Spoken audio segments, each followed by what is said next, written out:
Assalamualaikum warahmatullahi wabarakatuh. Jumpa lagi bersama saya Adi di channel Ngulik Sejarah. Dan pada video kali ini saya akan kembali lagi membacakan cerita yang dulu pernah saya bawakan. Yang kali ini berjudul Misteri Gaun Merah di Pendakian Gunung Semeru. Nah, cerita kali ini ditulis oleh Manafila ya teman-teman. Bagaimana kisahnya? Daripada kita penasaran, kita langsung saja mulai ceritanya, yang merupakan kali ini full version dari keseluruhan part yang pernah saya bawakan. Jadi persiapkan kalian karena cerita ini lumayan agak panjang. Nah, bagaimana ceritanya? Mari kita langsung saja menuju ke ceritanya. Perhatikan baik-baik, siapkan diri kalian, karena ceritanya akan segera saya mulai.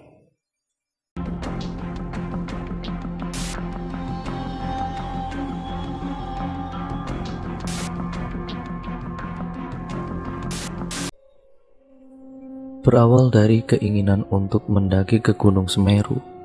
Berhubung waktu itu aku sedang ada cuti kerja selama 1 minggu, aku berencana untuk mendaki ke Gunung Semeru.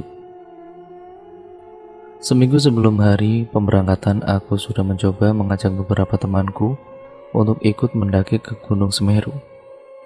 Tapi tidak ada satupun dari temanku yang bisa aku ajak. Wajar soalnya kebanyakan teman-temanku sudah mempunyai pekerjaan, begitupun denganku. Aku adalah seorang karyawan di sebuah pabrik yang ada di Jawa Timur. Karena memahami kesibukan teman-temanku, akhirnya aku berinisiatif untuk berangkat sendiri. Karena kegiatan solo hiking sebelumnya sudah seringkali kulakukan. Jadi setidaknya aku sudah tahu apa yang harus aku lakukan. 6 hari sebelum keberangkatan, aku melatih fisik dengan melakukan jogging setiap hari. Singkat ceritanya, 1 hari sebelum keberangkatan, aku mengurus semua persyaratan yang dibutuhkan untuk mendaki ke Gunung Semeru. Mulai dari meminta surat keterangan sehat dari dokter, menyiapkan fotokopi KTP, dan sebagainya. Setelah semua sudah selesai, malam harinya aku beristirahat untuk keesokan harinya. Sambil istirahat, aku cari tahu sedikit tentang jalur pendakian Gunung Semeru di internet. Singkat ceritanya, tibalah hari pemberangkatan. Pagi itu aku berangkat dari tempat tinggalku yang berjarak tidak terlalu jauh dengan Gunung Semeru, menuju ke Ranupani, desa terakhir yang berada di lereng Gunung Semeru.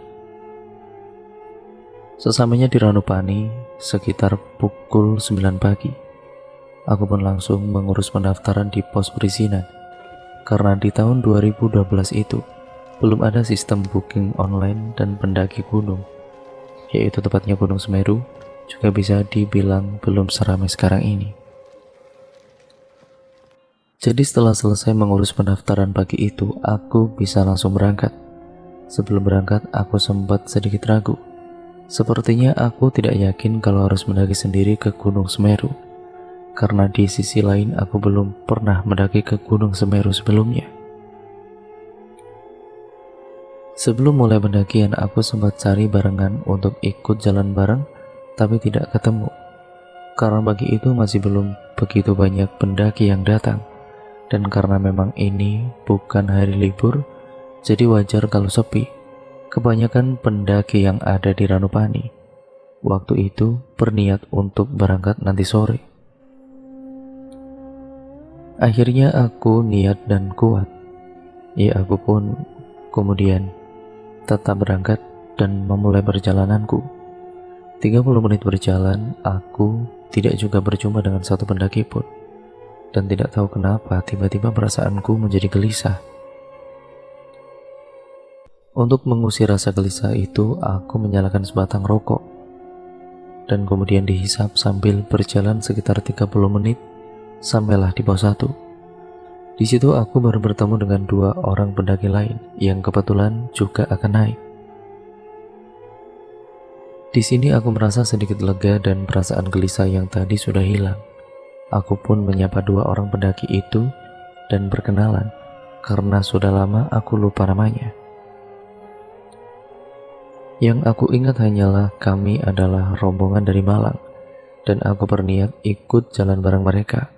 Setelah 15 menit beristirahat di pos 1, aku lanjut berjalan dengan 2 orang pendaki tersebut.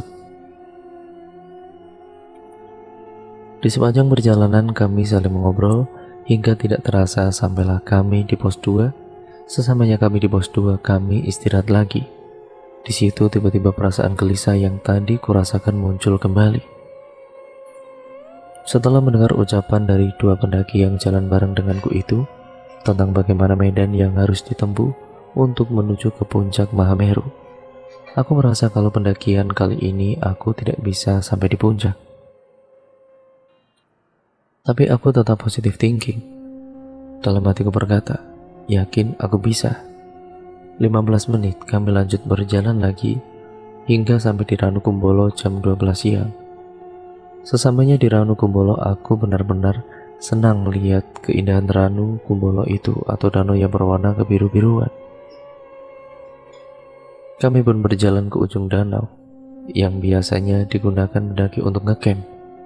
Sesamanya di situ aku mengeluarkan kompor dan nestingku dan akan memasak makanan untuk makan siang. Karena suasana di Ranu Kumbolo waktu itu benar-benar sejuk dan sangat memanjakan mata, aku istirahat lumayan lama, hampir 3 jam hingga tidak terasa waktu sudah menunjukkan jam setengah 4 sore. Di Ranu Kumbolo ini belum ada kejanggalan sama sekali. Mengingat hari sudah sore, aku bergegas untuk melanjutkan perjalanan, dan kali ini aku berjalan sendiri lagi, karena dua orang yang tadi bareng denganku tujuannya hanya ngecamp di Ranu Kumbolo. Sebelum berangkat, tidak lupa aku berpamitan dengan dua orang pendaki itu. Mulai berjalanlah meninggalkan Ranu Kumbolo aku. Sesamanya di area Oro-Oro Ombo, tiba-tiba kabut tebal datang. Melihat itu, aku mempercepat langkah kakiku karena takut akan turun hujan. Kabut itu tidak juga hilang sampai akhirnya aku melihat plat penanda yang menunjukkan kalau aku sudah sampai di area Cemoro Kandang. Sesampainya di situ, aku berhenti sebentar dengan tujuan menunggu pendaki lain yang lewat agar aku bisa bareng. Tapi setelah kurang lebih 20 menit menunggu, aku tidak juga menjumpai satu pendaki pun. Karena takut kemalaman, aku pun melanjutkan perjalanan. Sesamanya di tengah-tengah area Cemoro Kandang, tiba-tiba aku melihat ada sebuah persimpangan. Tanpa ragu-ragu aku mengambil arah kanan karena di jalur kanan itu jalurnya lebih meyakinkan, dan di jalur itu juga terdapat sebuah gapura yang atasnya bertuliskan aksara Jawa. Setelah kurang lebih 1 jam berjalan melewati jalur kanan, aku terkejut karena jalur yang aku lewati ini vegetasinya semakin tertutup. Aku pun terus berjalan mengikuti jalur yang ada, dan tidak lama kemudian di tengah-tengah kabut yang semakin tebal, aku melihat ada pendaki yang berjalan di depanku. Melihat itu, aku mempercepat jalanku dengan tujuan ingin menyusul pendaki yang ada di depanku itu. Tapi semakin cepat aku berjalan, semakin cepat pula pendaki itu berjalan hingga akhirnya aku kehilangan jejak dia. Sampai di sini aku masih belum sadar kalau ternyata jalur yang aku lalui ini sebenarnya bukan jalur pendakian. Karena waktu sudah menunjukkan jam setengah 6 sore dan hari juga sudah mulai gelap, aku memutuskan untuk istirahat dulu sambil menyiapkan senter untuk peneranganku. Setelah senter sudah siap, aku lanjut berjalan lagi. Sambil berjalan, aku kemudian menghitung jam. Tidak terasa sudah memakan waktu kurang lebih 4 jam. Jadi kira-kira aku bisa sampai di Kalimati sekitar pukul setengah 8 malam. Terus berjalan 30 menit kemudian, tiba-tiba aku melihat ada sebuah bangunan kecil di depanku. Melihat itu aku merasa lega karena aku mengira itu adalah pos selanjutnya. Aku pun mempercepat langkah kakiku agar segera sampai di bangunan tersebut. Sesampainya di bangunan itu, aku berhenti, tapi aku tidak melihat ada satu orang pun di situ, dan bangunan itu terlihat sangat aneh. Ternyata itu bukan pos melainkan sebuah gubuk. Gubuk tersebut terbuat dari kayu dan beratap jerami. Terdapat juga pintu dan jendela yang terbuat dari kayu. Gubuk itu terlihat seperti penghuni. Ternyata benar, ketika sedang istirahat di gubuk itu, tiba-tiba ada seorang nenek tua yang membuka pintu gubuk sambil membawa lampu gas zaman dulu. Sontak aku terkejut. Kemudian aku mengucapkan permisi kepada nenek tua itu. "Permisi ya, Nek." Lalu nenek itu bertanya, "Kamu mau kemana?" "Saya mau ke puncak Maumere, Nek," ungkapku kembali. "Yang mengantarmu sampai sini siapa?" tanya nenek itu lagi. "Tidak ada, Nek, saya sendiri," jawabku pada nenek itu. Lalu nenek itu pun tiba-tiba diam dan tidak mengucap satu kata pun. Di situ aku merasa takut, kemudian aku pamit pada nenek itu untuk melanjutkan perjalanan. "Nek, saya lanjut jalan dulu ya, Nek, takut kemalaman." Setelah perpamitan, aku bergegas pergi meninggalkan gubuk itu meskipun nenek itu tidak menjawab dan tidak mempersilahkanku untuk pergi. Di perjalanan aku pun berpikir, kok ada ya orang yang tinggal di sini? Apa jangan-jangan itu bukan manusia? Aku pun terus berjalan dan mencoba membuang pikiran negatifku. Lama berjalan, waktu pun sudah menunjukkan pukul 7:30 malam, dan aku tidak kunjung tiba di Kalimati. Dalam hatiku, aku bertanya-tanya, seharusnya aku sudah sampai di Kalimati, tapi kenapa sampai sekarang belum sampai? Bahkan tanda-tanda Kalimati pun aku tidak melihatnya. Tidak lama setelah itu aku keluar dari hutan pinus yang lumayan rimbun dan vegetasi sudah mulai terbuka. Kabut tebal yang tadi menyelimuti perjalananku pun perlahan menghilang. Dalam hati pun aku berkata, akhirnya aku keluar juga dari hutan ini. Ini tandanya aku sudah sampai di Jambangan. Perjalanan pun kulanjutkan dengan penuh semangat. Tapi sudah 1 jam berjalan, aku tidak juga sampai di Kalimati, hingga akhirnya aku terus tersentak karena jalur yang kulewati itu menuntunku ke dalam hutan lagi. Aku pun terus berjalan dan masuk ke dalam hutan lagi dengan harapan setelah melewati hutan ini aku bisa sampai di Kalimati. Tapi sudah 1 jam berjalan, aku tidak kunjung sampai di Kalimati. Sampai di sini aku mulai curiga kalau jalan yang kulewati itu mungkin salah. Dengan perjalanan bimbang, aku berjalan pelan-pelan sambil berpikir. Tidak lama setelah itu, aku melihat ada tanah yang sedikit lapang dan memutuskan untuk istirahat dulu di situ. Sambil istirahat, aku melihat jam dan sudah menunjukkan pukul 9 malam. Rasa curigaku semakin kuat.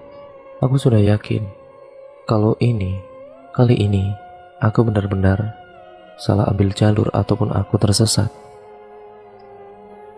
Aku pun terduduk lemas dan tidak tahu harus berbuat apa lagi. Akhirnya aku memutuskan untuk melanjutkan perjalananku ini besok dan berniat bermalam di tempat itu. Aku membuka tasku dan mengeluarkan tenda untuk didirikan. Setelah tenda sudah berdiri, aku membuat kopi dan memasak beberapa makanan. Setelah perut kenyang, aku duduk santai di depan tenda sambil menikmati kopi yang kubuat tadi. Ketika sedang asik menikmati kopi, tanpa sengaja aku menoleh ke atas. Kulihat bulan bersinar saat terang. Ternyata malam itu adalah malam bulan purnama. Setauku, menurut kepercayaan warga lokal yang diturunkan dari para leluhur kita, itulah momen ketika garis yang memisahkan realita dan dunia gaib menjadi setipis rambut manusia. Konon, para makhluk gaib dapat dengan mudah menyeberang ke dunia kita. Entah itu mitos atau fakta, mengingat itu seketika tubuhku merinding. Kalaupun itu cuma mitos ya, tapi tiba-tiba malam itu aku merasa ada hawa yang berbeda. Aku pun kemudian menghabiskan kopiku, kemudian bergegas masuk tenda dan berencana untuk tidur. Selang beberapa menit setelah aku menutup pintu tendaku, tiba-tiba terdengar suara srek, srek, srek. Terdengar suara seperti langkah kaki orang. Aku pun membuka pintu tendaku untuk melihat siapa yang datang malam itu. Setelah tendaku kubuka, ternyata yang datang adalah seorang wanita yang mengenakan baju merah. Awalnya aku merasa kaget dengan kedatangan wanita itu, yang tiba-tiba saja berada di depan pintu tendaku. Setelah tenda terbuka, wanita itu bertanya kepadaku, "Kamu mau kemana?" "Saya mau ke puncak Mameru, Mbak," jawabku kepada wanita itu. "Yang mengantarmu siapa sampai sini?" Tanya wanita itu lagi. "Tidak ada, saya sendiri," jawabku sedikit gugup. Setelah menjawab pertanyaan dari wanita itu, sontak aku teringat dengan kata-kata nenek yang kutemui di gubuk tadi. Dan apa yang ditanyakan wanita itu sama persis dengan pertanyaan nenek yang aku temui tadi. Kemudian wanita itu lanjut berkata, "Kamu harus keluar dari sini secepatnya." Lalu aku menjawab, "Memangnya ini tempat apa, Mbak? Nanti kamu akan tahu. Sekarang ikuti aku akan mengantarkanmu keluar dari sini," jawab wanita itu kepadaku. Aku pun segera mengemasi barang-barangku meskipun malam itu aku merasa mengantuk. Setelah barang-barang aku sudah kukemas, wanita itu memintaku untuk mengikutinya. Sambil berjalan, aku bertanya-tanya, sebenarnya siapa wanita ini? Manusia apa bukan? Lalu tiba-tiba wanita itu berkata kepadaku, "Kamu tidak perlu takut." Aku terkejut mendengar perkataan itu dalam hati. Aku berkata, "Kok orang ini tahu ya apa yang aku pikirkan?" Kemudian wanita itu berhenti dan berkata lagi, "Aku tahu apa yang ada di dalam pikiranmu, tapi kamu tidak perlu takut." Dengan gugup, aku menjawab, Iya Mbak." Kemudian kami lanjut berjalan lagi. Aku sudah mengira kalau wanita ini bukan manusia. Kalaupun manusia, pasti bukan manusia sembarangan. Terus berjalan, aku terus mengikuti wanita itu, menyusuri hutan di bawah bulan purnama, hingga makin jauh. Aku sudah pasrah. Dalam hati aku bilang, kalaupun orang ini ada niat jahat terhadapku, aku ikhlas. Rasa lelah pun mulai kurasakan. Kemudian wanita itu berhenti dan mempersilahkan aku untuk istirahat, tapi dengan satu syarat. Malam itu aku tidak boleh tidur dan pikiranku tidak boleh kosong. Kemudian aku bertanya, "Memangnya kenapa kalau aku tidur?" Wanita itu menjawab, "Kalau kamu tidur maka jiwamu akan tinggal di sini." Mendengar jawaban itu, aku benar-benar ketakutan dan aku pun tidak berani tidur malam itu, meskipun sebenarnya mata sudah sangat berat rasanya. Tidak lama ketika sedang istirahat, tiba-tiba datanglah dua sosok wanita yang mengenakan pakaian adat Jawa kuno dan menghampiri kami. Setelah menghampiri dua wanita tersebut, kemudian dia memberi salam kepada wanita itu, seolah mereka sudah saling akrab dengan wanita itu. Aku pun berpikir, kenapa orang-orang itu terlihat menurut dengan wanita ini? Tidak lama kemudian, dua orang itu pergi dan aku mencoba memberanikan diri untuk bertanya pada wanita itu. "Mbak, itu siapa tadi, Mbak?" "Suatu saat kamu akan tahu. Sekarang istirahatlah, buatlah dirimu nyaman. Kalau sudah kuat, kita jalan lagi," jawab wanita itu dengan sedikit senyum. Aku pun istirahat dan mengambil logistik di dalam tasku untuk aku makan. Setelah cukup beristirahat, wanita itu mengajakku untuk berjalan lagi. Terus berjalan, dan di perjalanan, aku melihat ada sekelompok orang yang berjalan ke sana kemari, seperti tidak punya tujuan, dan semua orang itu wajahnya pucat seperti orang meninggal. Aku pun bertanya pada wanita itu, "Mbak, mereka ini siapa, Mbak?" "Abaikan saja, fokuslah di perjalananmu," jawab wanita itu dengan singkat. Karena takut, aku pun terus berjalan dan mengabaikan orang-orang yang ada di situ. Tidak lama kemudian, jalanan mulai menanjak hingga membuat langkah kakiku semakin pelan. Aku kelelahan, lalu wanita itu memintaku untuk meninggalkan barang bawaanku di situ. kamu pasti lelah. Bawalah barang yang kamu butuhkan saja. Sisanya tinggalkan di sini dan lanjutlah berjalan. Tapi Mbak, jawabku kepada wanita itu. Belum sampai kata-kataku selesai, wanita itu menyahutnya. Jangan khawatir, tidak akan ada yang mengambilnya. Lalu aku meletakkan karirku di situ dan mengambil sebotol air putih untuk bekal perjalananku. Terus berjalan, lalu dari kejauhan aku melihat ada banyak cahaya senter dari arah sebelah kiri atas. Lalu wanita itu mempersilahkanku untuk berjalan ke arah cahaya senter itu. Setelah sampai, ternyata cahaya senter yang kulihat itu adalah sekelompok pendaki lain yang sedang berjalan samit ke puncak. Dan sesampainya di situ, aku bertanya-tanya, jalur pendakiannya di sini. Terus, aku tadi lewat jalan mana kok tiba-tiba sudah di sini?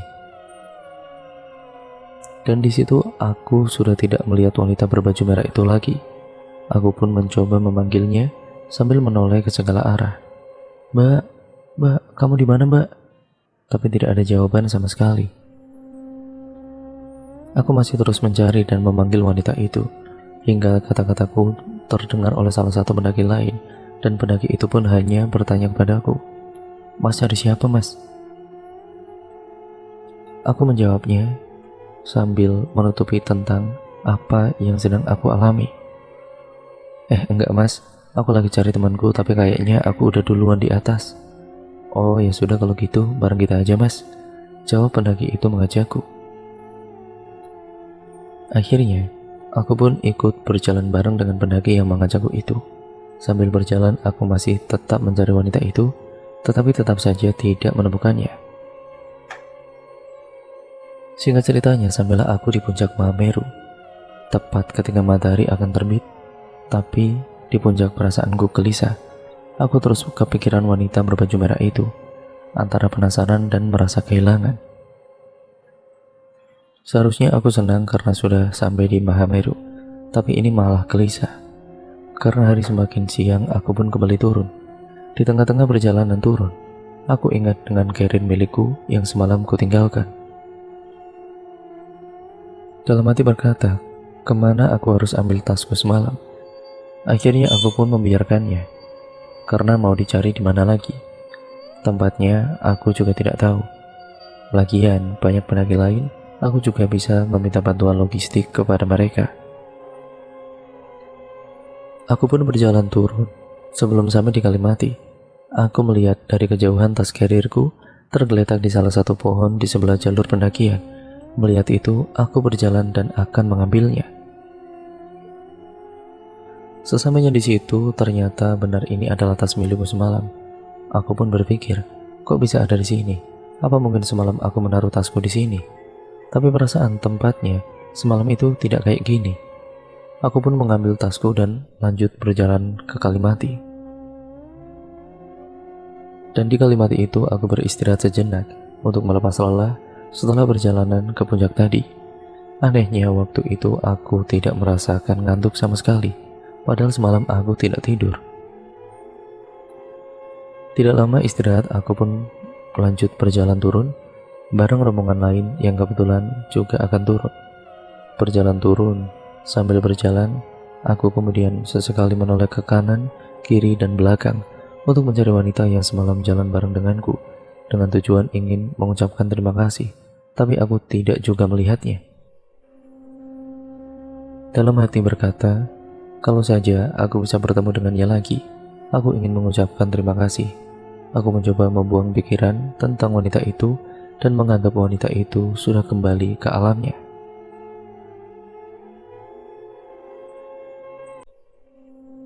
Sambil berjalan, aku mengobrol dengan rombongan yang tadi jalan bareng denganku. Sesampai di area Cemoro Kandang, tiba-tiba aku melihat ada wanita berbaju merah yang semalam bersamaku itu sedang berdiri melihat ke arahku. Melihat itu, aku mempersilahkan rombongan yang tadi berjalan bersamaku untuk lanjut jalan duluan, sementara aku berjalan menghampiri wanita itu. Setelah ku hampiri, wanita tersebut menyambutku dengan senyum, dan kali ini aku bisa melihatnya dengan jelas, dan aku benar-benar terkagum karena wanita itu terlihat sangat cantik dan anggun dengan gaun merah yang dipakainya. Tidak lupa aku mengucapkan terima kasih kepada wanita itu. "Mbak, terima kasih sudah menemani perjalananku tadi malam." Dengan mengangguk sambil senyum wanita itu berkata, "Hari ini juga kamu harus pulang dan jangan bermalam lagi di sini."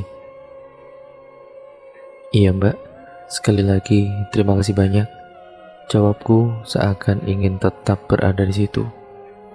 "Sekarang pulanglah, dan kalau ada waktu singgahlah ke sini lagi," jawab wanita itu kepadaku. Sambil mengangguk, aku pun berpamitan dan beranjak pergi meninggalkan wanita itu untuk lanjut berjalan turun. Setelah beberapa langkah berjalan, aku ingat sesuatu.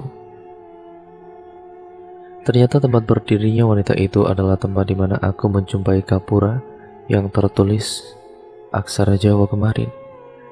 Meskipun sekarang gapura itu tidak terlihat, tapi aku ingat persis lokasinya di mana.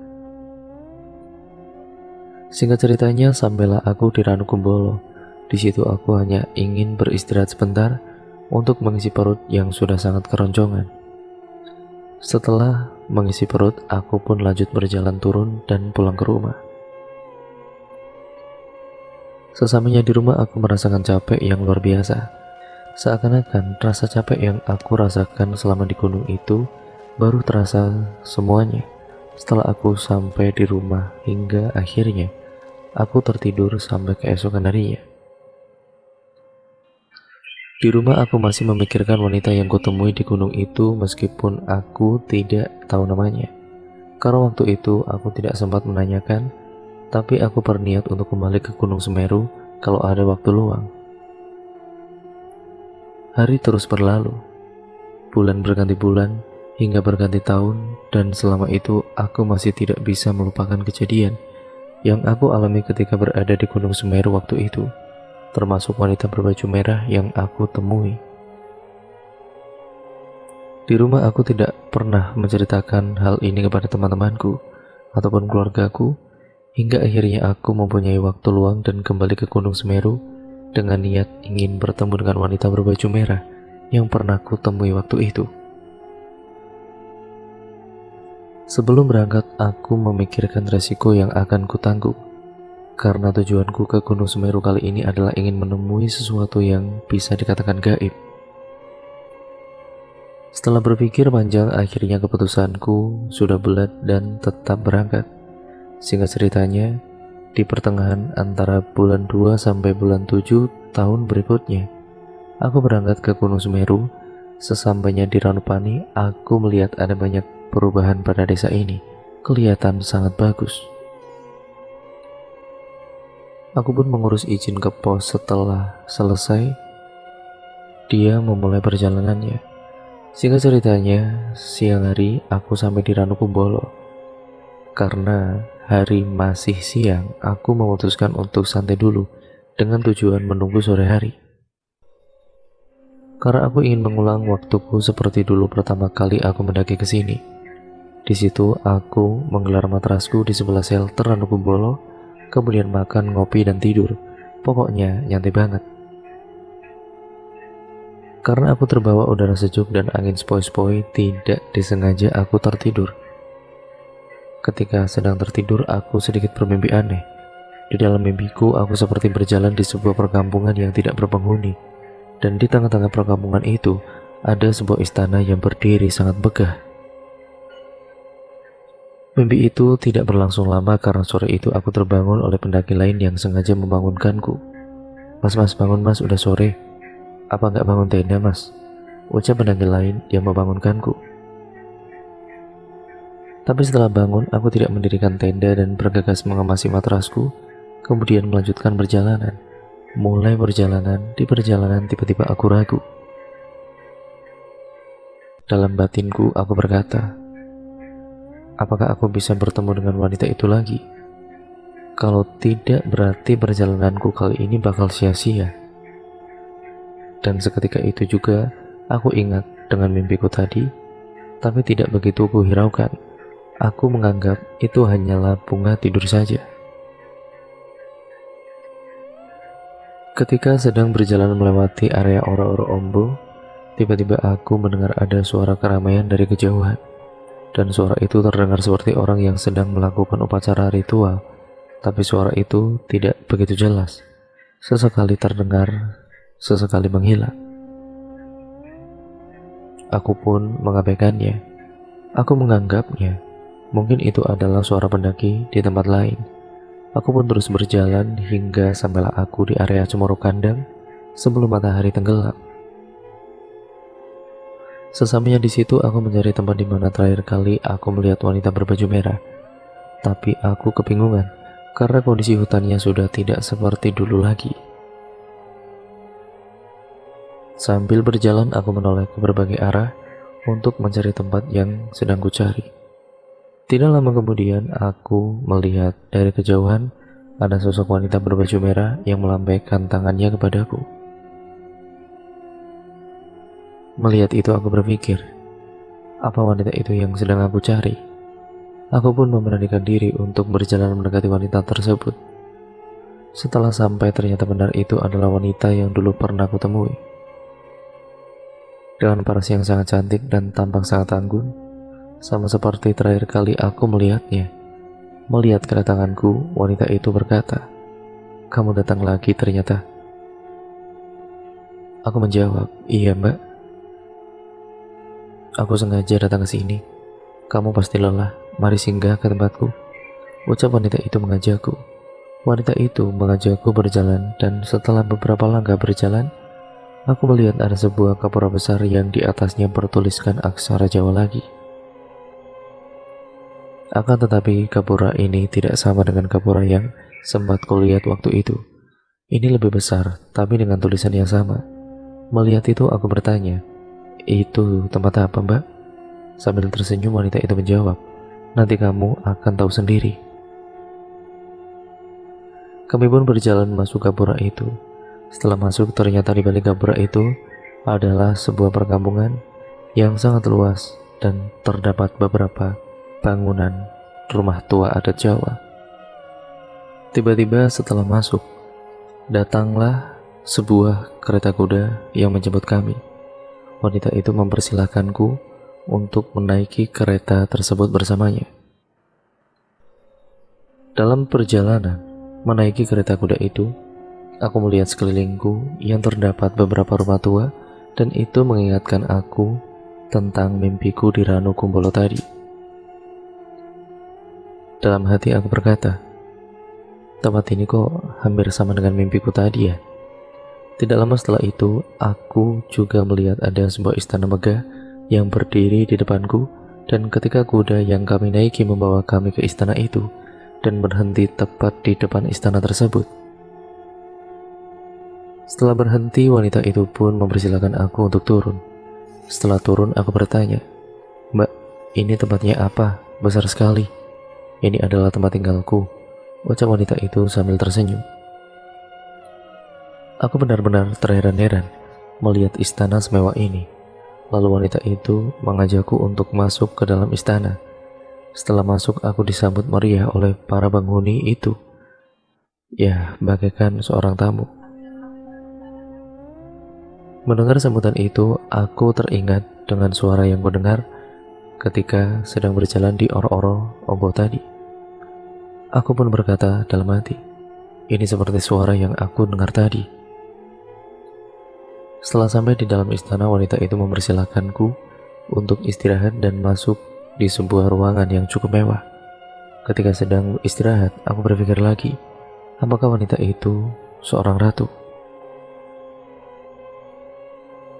Tidak lama kemudian datanglah dua dayang yang menghampiriku dan membawakan makanan berupa buah-buahan untukku.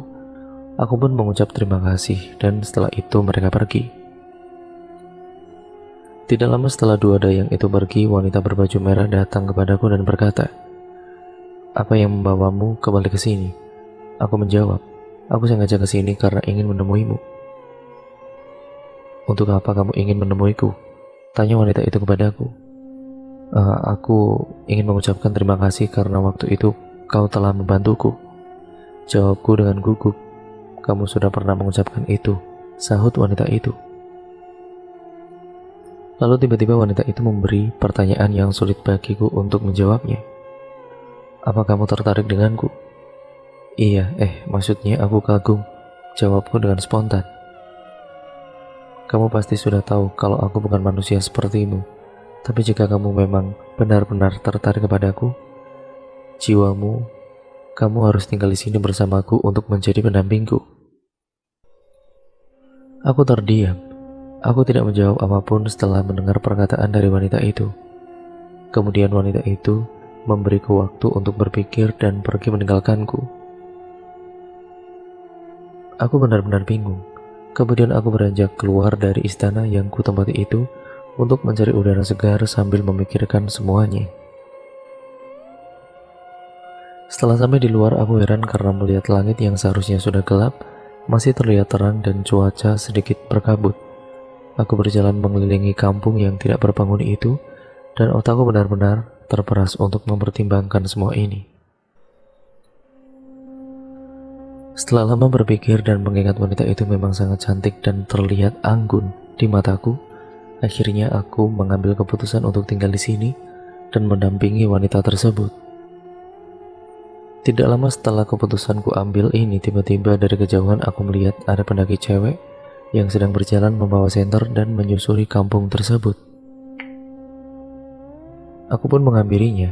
Setelah kuhampiri, aku bertanya pada pendaki itu, "Mbak pendaki ya?" "Iya mas, syukurlah aku bisa bertemu masnya," jawab wanita itu merasa lega. "Loh, memang bagaimana bisa sampai di sini mbak?" Tanyaku balik. "Nggak tahu mas, aku cuma berjalan kok. Ya cuma berjalan mengikuti alur, kemudian di depanku ada sebuah persimpangan dan aku belok ke kanan," jawab wanita itu sedang kebingungan. Seketika itu aku ingat sesuatu. Ternyata yang dialami cewek ini sama persis dengan apa yang kualami waktu itu. Lalu aku berkata, "Mbak, ini bukan jalur pendakian loh." "Yang benar mas." "Terus kenapa masnya bisa ada di sini?" tanya cewek itu terheran. Kami pun saling mengobrol hingga tidak terasa lama-kelamaan kami mulai akrab. Nama cewek itu kita sebut saja namanya adalah Sekar. Aku pun kemudian memberitahu tentang tempat ini kepada Sekar, dan setelah mengobrol panjang, akhirnya aku tahu sesuatu. Ternyata yang ada dalam pandangan Sekar, tempat itu adalah hutan yang gelap. Tapi di dalam pandanganku ini adalah sebuah perkampungan yang terang benderang dan sedikit berkabut. Dan apa yang dalam pandangan Sekar itu sama persis dengan apa yang ada dalam pandanganku ketika pertama kali aku masuk ke sini. Mendengar penjelasanku, Sekar lalu mengajakku untuk keluar dari sini, tapi aku menolaknya. Mendengar penolakan dariku, Sekar terkejut. Kemudian Sekar bertanya, "Memangnya apa yang membuatmu ingin tinggal di sini?" Aku menceritakan tentang wanita yang bergaun merah itu kepada Sekar, dan aku sudah mengambil keputusan akan tinggal di sini untuk mendampingi wanita gaun merah itu. Sekar benar-benar terkejut mendengar ucapanku yang ingin tinggal di sini. Lalu Sekar meminta kepadaku untuk membawanya bertemu dengan wanita gaun merah yang kuceritakan itu. Tanpa keberatan aku membawa Sekar untuk bertemu dengan wanita bergaun merah itu. Ku ajak Sekar untuk ikut berjalan mengikutiku menuju ke istana tempat tinggal wanita gaun merah. Tapi setelah lama berjalan, aku tidak menemukan istana yang tadi kulihat. Aku terus berjalan menyusuri perkampungan untuk mencari istana tersebut, hingga akhirnya aku menjumpai sebuah gubuk kecil yang terbuat dari kayu. Melihat gubuk itu, aku ingat kalau dulu aku pernah menginjakkan kaki di gubuk tersebut, dan aku juga ingat kalau di gubuk itu dihuni oleh seorang nenek tua. Aku segera mengajak Sekar untuk berjalan menuju gubuk tersebut. Setelah sampai di gubuk itu, kejadian yang sama terulang lagi. Nenek itu pun membuka pintu dan mengucapkan permisi. "Permisi, Nek. Nenek masih ingat saya." Lalu nenek itu berkata, "Kamu kenapa bisa sampai di sini lagi? Dan siapa yang bersamamu sekarang ini?" "Iya, Nek. Saya sengaja datang lagi ke sini, dan ini temanku Sekar," jawabku sambil mengenalkan Sekar kepada nenek itu. Sekar. Dia sedikit ketakutan dan bersembunyi di belakang punggungku. Melihat Sekar yang ketakutan, aku bertanya, "Sekar, kamu bisa melihat nenek ini?" "Iya, memangnya nenek ini siapa?" jawab Sekar yang ketakutan. Belum sampai aku menjawab pertanyaan Sekar, nenek itu mempersilahkan kami berdua untuk masuk. Tapi aku menolaknya dengan alasan aku sedang mencari sesuatu, yaitu istana yang akan kutunjukkan kepada Sekar. Aku pun pamit dengan nenek itu, kemudian aku mengajak Sekar untuk segera pergi meninggalkan gubuk itu dan lanjut mencari istana. Terus berjalan menyusuri perkampungan yang sepi. Setelah lama berjalan, aku tidak juga menemukan istana tersebut, hingga akhirnya kami istirahat di sebuah tempat. Karena sudah lama berjalan dan tidak juga menemukan istana yang ku maksud, Sekar bertanya kepadaku, "Kamu yakin di sini ada istana megah?" "Sangat yakin. Aku tadi sempat singgah di istana itu bersama wanita gaun merah yang aku ceritakan tadi," jawabku dengan yakin. Lalu Sekar mencoba meyakinkanku kalau keputusan yang sudah kubuat itu salah besar dan akan merugikan diriku di kemudian hari. Tapi aku tetap yakin dengan keputusan yang sudah aku ambil ini. Lalu kemudian Sekar mengucapkan sesuatu yang membuat aku berpikir ulang dengan keputusanku ini. "Seandainya kamu menjadi pendamping wanita gaun merah itu, kamu akan kehilangan keluarga, sahabat, dan saudara-saudaramu. Apa kamu sudah siap untuk meninggalkan mereka semua?"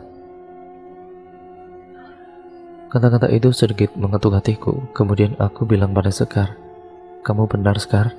Aku tidak mungkin meninggalkan mereka semua. Terus, apa yang harus aku lakukan sekarang?" "Kita dalam posisi yang sama. Kita harus keluar dari tempat ini secepatnya," ucap Sekar mengajakku. "Tapi kemana kita bisa menemukan jalan itu, ataupun jalan keluar?" tanyaku pada Sekar. Sebenarnya, berat bagiku untuk meninggalkan wanita gaun merah. Tapi apalah daya, dunia kami kan berbeda. Kami pun akhirnya berpikir untuk mencari jalan keluar. Setelah lama berpikir, akhirnya aku ingat sesuatu. Yang ada di dalam pandangan Sekar waktu itu kan beda dengan yang ada dalam pandanganku. Lalu aku meminta Sekar untuk menunjukkan arah di mana awal dia bisa masuk ke sini.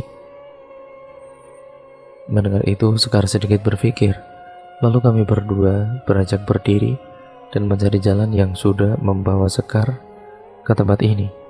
Berjalan menyusuri jalan, tetapi setelah lama berjalan kami tidak menemukan jalannya, karena jalan yang kami lewati waktu itu hanya berputar-putar di tempat saja. Ingatan dan penglihatan Sekar pun terbatas. Wajar saja karena ada dalam pandangan Sekar waktu itu adalah hutan yang gelap. Dia tidak bisa mengingat di mana jalan yang tadi menuntunnya ke sini. Duduklah kami di tempat yang sama sebelum kami beranjak pergi tadi. Setelah duduk, Sekar mempunyai inisiatif untuk menemui nenek yang tinggal di gubuk tadi. Siapa tahu nenek itu tahu jalan keluar. Sekar mengajakku untuk pergi menemui nenek tersebut. Kami pun beranjak pergi menemui nenek tadi. Di dalam perjalanan menuju ke gubuk nenek itu, tiba-tiba aku didatangi oleh dua orang dayang yang akan mengajakku kembali ke istana. Tapi aku menolaknya dan meminta waktu sebentar lagi. Lalu dua dayang itu berkata, "Waktumu hanya sampai nanti malam bulan purnama." Setelah memberiku waktu, dua dayang itu pun pergi meninggalkanku. Kami berdua pun lanjut berjalan lagi menuju ke gubuk tempat nenek tua tinggal. Setelah sampai di gubuk itu, aku mengetuk pintu gubuk dan nenek tua itu membukakan pintunya. Melihat kedatangan kami berdua, nenek itu pun mempersilahkan aku dan Sekar untuk masuk ke dalam. Sesamanya di dalam, aku bertanya tentang siapa sebenarnya nenek tua itu dan kenapa bisa tinggal di sini. Lalu nenek itu bercerita tentang dirinya dan kenapa dia bisa tinggal di sini. Ternyata awalnya mereka sama puluhan tahun yang lalu nenek itu terjebak di tempat ini ketika sedang mencari kayu di lereng Gunung Semeru sebelah selatan. Hingga akhirnya dia diambil dan dijadikan pengikut oleh wanita gaun merah itu. Setelah bercerita panjang lebar, nenek itu pun menyarankan padaku agar tidak terbawa nafsu dan mengubah niatnya untuk bersanding dengan wanita gaun merah itu. Nenek itu berkata, memang dia sangat cantik dan anggun, tapi ingatlah keluargamu di rumah. Dan lihatlah temanmu Sekar, sesuatu pun akan terjadi nantinya. Suatu saat, mungkin dia akan jadi sepertiku mungkin. Mendengar semua itu, lalu aku menoleh ke arah Sekar dan menatapnya kasihan. Sambil memegang erat lenganku, Sekar berucap, aku ingin pulang, aku tidak mau tinggal di sini. Mendengar ucapan Sekar seketika itu, aku tersadar dan tanpa berat hati, akhirnya aku mengurungkan niatku untuk bersanding dengan wanita gaun merah itu. Nenek itu pun berucap, sekarang pulanglah, keluargamu sudah menunggu kalian di rumah. Aku menjawab, tapi nenek, kemana aku bisa menunjukkan jalan pulang?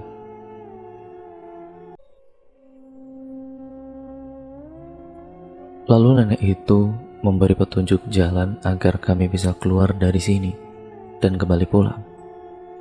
Pergilah ke arah timur, ikuti terus jalan setapak yang berada di depan gubuk ini, hingga sampai di Mahameru sebelum bulan purnama datang. Sesampainya di Mahameru, pertanda kalian sudah keluar dari tempat ini, ucap nenek itu kepada kami. Mendengar itu, Sekar pun mengajakku untuk segera berjalan menuju Mahameru dan meninggalkan gubuk itu. Sebelum berangkat, kami mengucapkan terima kasih dan berpamitan dengan nenek penghuni gubuk tersebut. Sebelum meninggalkan gubuk dan mengikuti jalan setapak yang ada dengan posisi Sekar di depan dan aku di belakang. Ketika sedang berjalan, kami didatangi dua dayang yang tadi menghampiriku dengan niat yang sama, yaitu menjemputku untuk kembali ke istana. Aku berniat untuk mengajak Sekar ke istana dulu dengan tujuan untuk berpamitan dengan wanita gaun merah. Tapi Sekar menolak, dia tidak mau kuajak untuk ke istana. Dia hanya ingin segera sampai di Mahameru dan keluar dari sini secepatnya.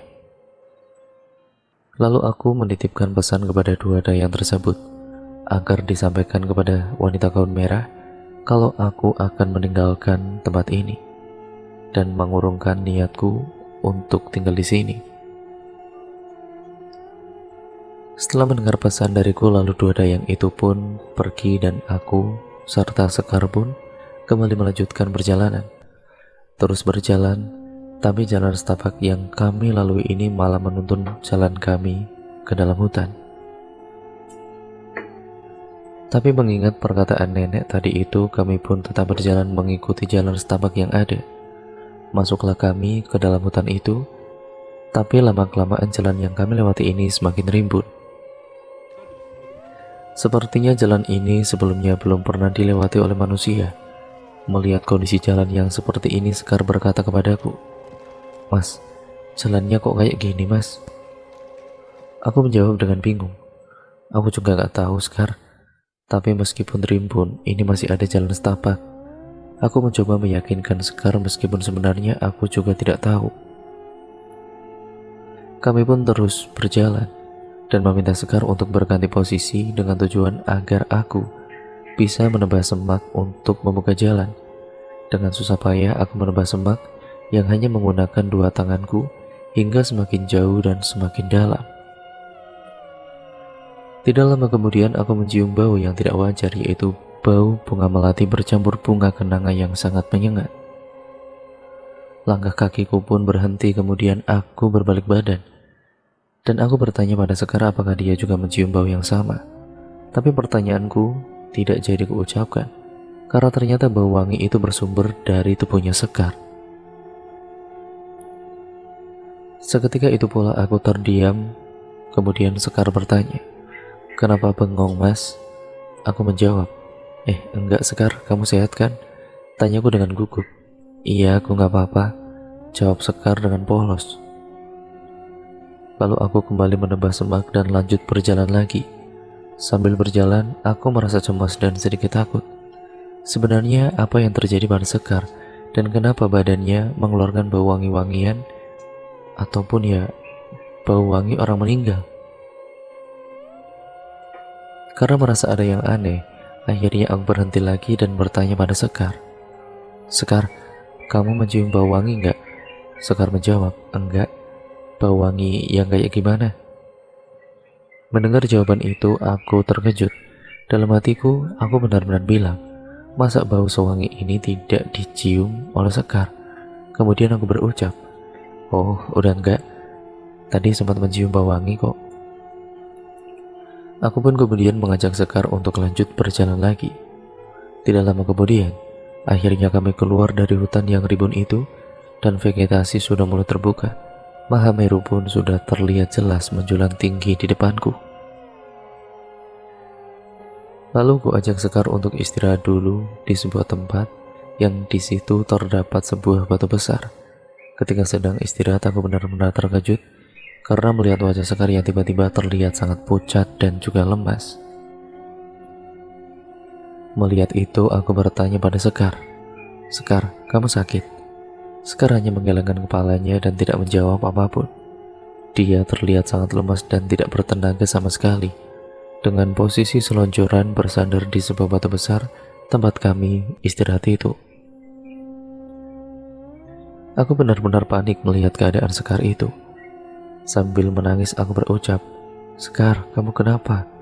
Lihat sebentar lagi kita sudah sampai di Mahameru dan kita akan pulang." Tapi Sekar bagaikan orang linglung dan tetap tidak menjawab apapun dengan wajah pucatnya.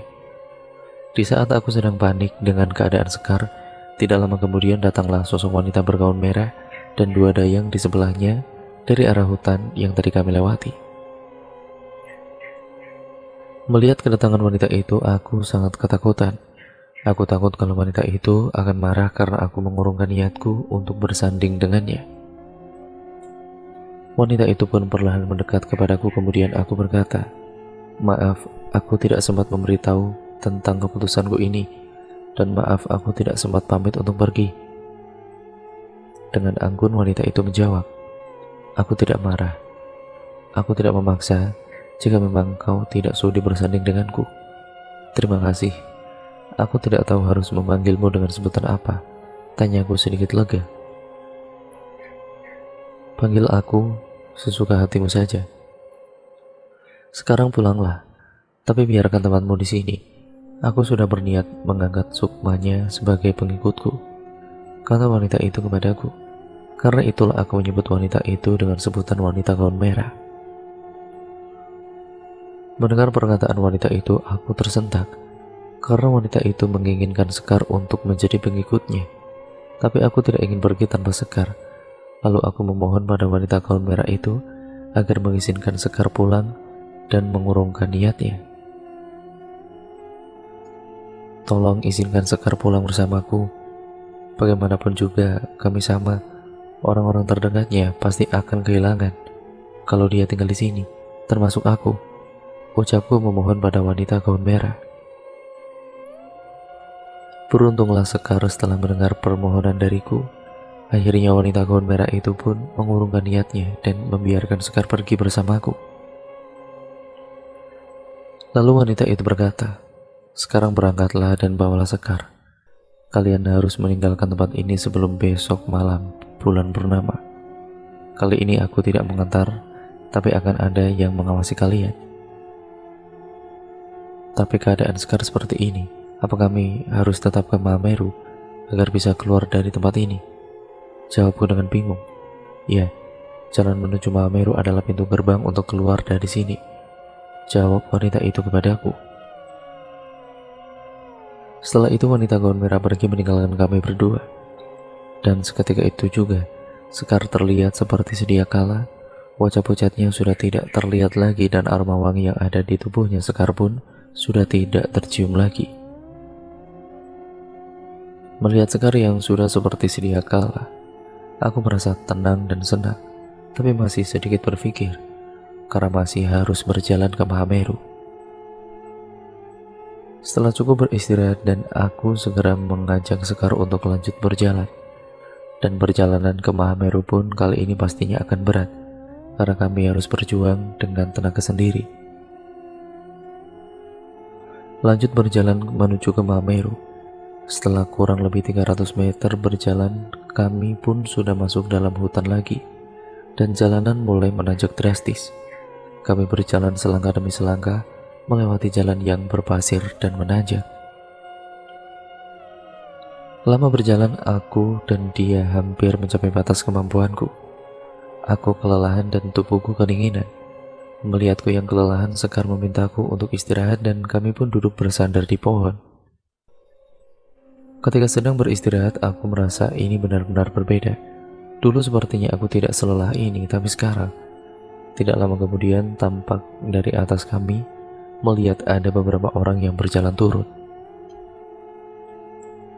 Dan anehnya, mereka semua yang berjalan turun itu wajahnya pucat dan tatapannya kosong.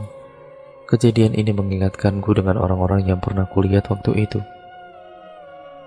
Melihat orang-orang itu, Sekar menyembunyikan pandangannya di pundakku.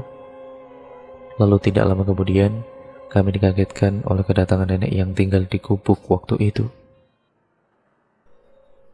Nenek itu tiba-tiba muncul dari belakang kami dan berkata, "Jangan takut, Cuk, teruslah berjalan. Aku ditugaskan untuk mengawasi perjalanan kalian." Ternyata yang dimaksud wanita gaun merah tadi, ternyata adalah nenek penghuni gubuk ini. Nenek itu pun hanya disuruh mengawasi perjalanan kami, tapi tidak menemani. Melihat kedatangan nenek itu, kami benar-benar kaget. Lalu aku mengucap terima kasih dan meminta tolong untuk selalu mengawasi perjalanan kami. Setelah tenaga kami kembali pulih, Sekar pun mengajakku untuk lanjut perjalanan lagi. Ketika kami beranjak berdiri, tiba-tiba nenek itu pun sudah tidak terlihat entah kemana. Melihat nenek itu yang tiba-tiba tidak ada, aku bertanya pada Sekar, "Sekar, kamu lihat nenek tadi nggak?" Sekar menjawab, Iya, kok tiba-tiba nggak ada ya?" Kami pun mengabaikannya, kemudian lanjut berjalan dengan posisi aku di depan dan Sekar di belakang, sambil ku gandeng tangannya Sekar. Setelah beberapa langkah berjalan, tiba-tiba datanglah sosok wanita berbaju merah dari arah belakang. Wanita itu terlihat terbang dan berhenti tepat di depan kami. Setelah berhenti di depan dia, berucap, "Aku datang ke sini untuk mengucapkan selamat tinggal, karena sebentar lagi kamu akan keluar dari sini." Tidak tahu kenapa aku sempat tergoda lagi. Rasa keinginan untuk bersanding dengan wanita itu tiba-tiba muncul. Ya karena melihat kecantikan dan keanggunan wanita itu. Tapi seketika itu hatiku seakan ada yang mengetuk setelah aku melihat Sekar dan mengingat perkataan nenek di gubuk waktu itu. Aku ingat kalau keluargaku di rumah sedang menungguku untuk pulang. Kedatangan wanita gaun merah itu bertujuan ingin mengucapkan selamat tinggal kepadaku. Karena sebentar lagi aku dan Sekar akan melewati gerbang gaib keluar dari sini. Setelah mengatakan itu, wanita gaun merah pun kemudian pergi. Dan itu adalah momen terakhirku bisa melihat wanita gaun merah dengan rupa cantiknya. Setelah kepergian wanita itu, kami berdua pun melanjutkan perjalanan. Terus berjalan, tidak lama setelah itu, kami melihat ada sebuah gapura besar yang di atasnya bertuliskan aksara Jawa. Gapura itu mengingatkanku dengan gerbang yang pernah kulalui ketika berada di Cemoro Kandang waktu itu. Melihat gapura itu pun aku mengajak Sekar untuk mempercepat jalannya dengan tujuan agar segera bisa keluar dari sini. Setelah sampai di depan gapura, terlihat nenek penghuni gubuk sedang duduk di bawah gapura dengan raut wajah yang terlihat sedih. Kami pun menghampiri nenek tersebut, kemudian aku berkata, "Nek, kami sudah sampai, kami pamit ya, Nek. Terima kasih sudah mengawasi perjalanan kami." Nenek itu pun tidak menjawab apa-apa dan hanya menatap ke arah mereka berdua. Karena tidak ada jawaban, aku pun duduk di sebelah kanannya dan bertanya, "Nek, nenek kenapa?" Nenek itu baru menjawab, "Tidak apa-apa, Cuk, sekarang kalian pergilah." Karena merasa kasihan, Sekar pun ikut duduk di sebelah kirinya dan berkata, "Nek, kenapa nenek tidak ikut kami keluar dari sini? Kan nenek bisa pulang juga nanti." Lalu nenek itu mengucapkan sesuatu yang membuat aku dan Sekar meneteskan air mata. "Tidak, Cuk, aku tidak bisa pulang karena sudah tidak ada lagi tempat tinggalku di dunia ini untukku. Jasadku sudah tidak ada di dunia. Anak cucuku pun semua sudah meninggal karena usia." Setelah mendengar perkataan nenek itu, Sekar memegang tangannya si nenek itu dan berkata, "Sabar ya, Nek. Anak cucu nenek pasti sudah bahagia di sana. Sekarang kami pamit dan sekali lagi terima kasih." Aku dan Sekar pun beranjak berdiri dan meninggalkan tempat ini, sekaligus meninggalkan nenek tersebut. Setelah keluar dari gapura itu, tepatnya masih terdapat beberapa pepohonan di sekelilingku. Tiba-tiba dalam pandanganku menjadi gelap, pertanda aku sudah keluar dari alam gaib yang sebelumnya kami tempati. Awalnya aku sedikit panik yang tiba-tiba pandanganku menjadi gelap, dan seketika juga itu aku tahu sesuatu, kalau ternyata waktu itu sebenarnya adalah malam hari. Aku pun mengambil penerangan yang ada di dalam tasku, kemudian mengajak Sekar lanjut berjalan naik. Tidak lama kemudian, kejadian yang sama terulang lagi.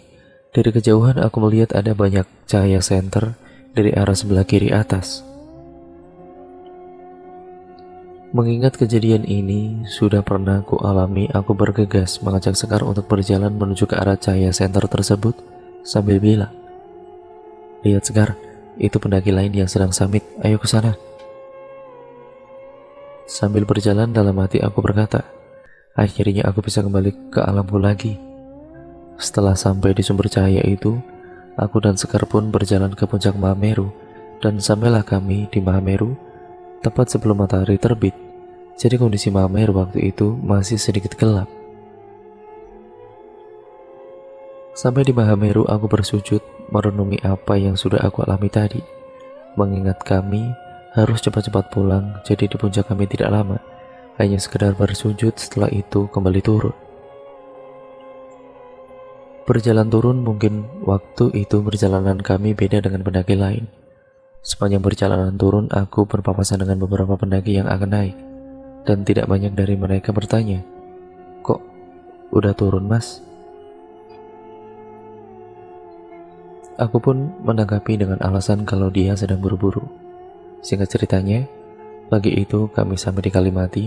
Di situ kami tidak beristirahat lama, hanya sekedar minum untuk membasahi tenggorokan, kemudian lanjut berjalan turun lagi. Berjalan turun di sepanjang jalan, aku saling mengobrol dengan Sekar, dan tidak terasa kami akan sampai di area Cemoro Kandang. Sebelum memasuki area Cemoro Kandang, aku sempat berhenti sejenak. Aku takut kejadian yang sama terulang lagi. Aku takut nanti aku akan bertemu dengan wanita gaun merah lagi di Cemoro Kandang. Tapi mengingat wanita bergaun merah itu baik dan berwibawa, akhirnya aku tetap lanjut berjalan. Dalam hati aku berkata, dia kan baik, jadi kenapa aku harus takut kalau memang bertemu lagi. Lanjut berjalan, setelah memasuki area hutan, tiba-tiba Sekar pamit dengan alasan untuk pipis. Aku pun mempersilahkannya, kemudian Sekar berjalan menepi masuk ke dalam hutan. Aku berniat menunggunya di tepi jalur. Lama menunggu Sekar, dan Sekar tidak kunjung kembali. Karena merasa cemas, aku mencoba memanggil Sekar, tetapi setelah dipanggil-panggil, aku tidak mendengar jawaban apapun dari Sekar. Aku pun panik. Kemudian aku berjalan ke arah Sekar yang tadi pamit untuk pipis untuk mencarinya. Tapi setelah lama aku cari, aku tidak juga bertemu dengan Sekar. Di situ perasaanku semakin cemas dan tidak karuan, karena Sekar tiba-tiba menghilang begitu saja. Kemudian aku berpikir, apa jangan-jangan Sekar kembali ke dunia gaib? Aku pun terduduk lemas. Aku tidak tahu harus mencari Sekar kemana lagi, dan aku sudah mengira kalau Sekar mungkin sudah masuk ke dunia gaib lagi. Lalu aku berjalan lagi dengan tujuan semoga dia bisa menjumpai gapura masuk yang pernah kulihat waktu itu. Aku berniat masuk lagi untuk mencari Sekar. Setelah beberapa langkah berjalan, tiba-tiba dari kejauhan aku melihat ada beberapa tenda yang sedang berdiri. Melihat keberadaan tenda itu, aku mempercepat jalanku dengan tujuan ingin menemui penghuni tenda tersebut untuk bertanya.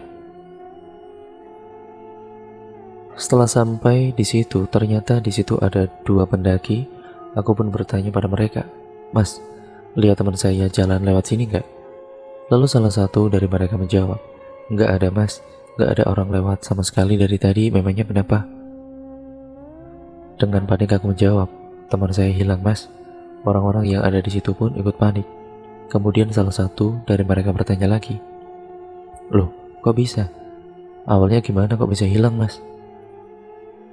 "Tadi dia bilang mau pipis, tapi setelah saya tunggu lama ya tiba-tiba kok dia udah hilang," ucapku dengan lemas. "Ciri-cirinya gimana, Mas? Siapa tahu kita bisa bantu cari," tanya salah satu pendaki tersebut. Aku pun memberitahu ciri-ciri Sekar kepada mereka. Setelah aku menyebutkan ciri-ciri Sekar, mereka para pendaki itu terkejut karena ciri-ciri yang aku sebutkan itu sama persis dengan ciri-ciri salah satu anggota kelompoknya yang waktu itu masih tidur di dalam tenda. Karena heran, salah satu dari mereka berucap, "Mas, yang benar, itu mirip sekali dengan ciri-ciri teman kita yang sekarang masih tidur." Aku tersentak mendengar penjelasan dari mereka. Lalu aku bertanya siapa temannya yang sedang tidur di dalam tenda. Tapi sebelum aku bertanya, tiba-tiba dari dalam tenda terdengar temannya itu sedang menggerung. Karena panik, mereka semua pun bergegas membuka tendanya dan melihat apa yang terjadi di dalam tenda tersebut. Setelah tenda dibuka, aku melihat ternyata itu memang benar-benar Sekar. Dengan pakaian yang sama dan wajah yang sama, dia terlihat sedang kehausan. Melihat itu, aku terduduk lemas. Ternyata Sekar yang waktu itu bersamaku adalah anggota dari rombongan tersebut. Namanya pun juga Sekar. Setelah diberi minum, mereka rombongan meminta aku untuk melihat dengan jelas apakah ini orang yang dimaksudnya, dan aku menjawab, "Iya, Mas, ini memang orang yang saya cari." Mereka semua yang ada di situ pun ikut heran melihat kejadian ini. Lalu aku mencoba berbicara kepada Sekar. "Sekar, kamu kenal aku kan?" Sambil memegang botol air minum, Sekar hanya mengangguk, menandakan kalau Sekar memang mengenaliku. Teman-teman Sekar semakin heran dibuatnya. Setelah keadaan Sekar sudah lebih tenang, dia menjelaskan sedikit kepada teman-temannya hingga membuat mereka merinding mendengarnya. "Semalam itu aku masuk ke alam gaib dan bertemu dengan masnya ini, dan beruntunglah kami bisa kembali lagi. Sekarang aku minta kita balik turun sebelum malam hari." Rombongan itu yang awalnya akan naik pun kembali turun karena mendengar penjelasan mistis dari Sekar waktu itu.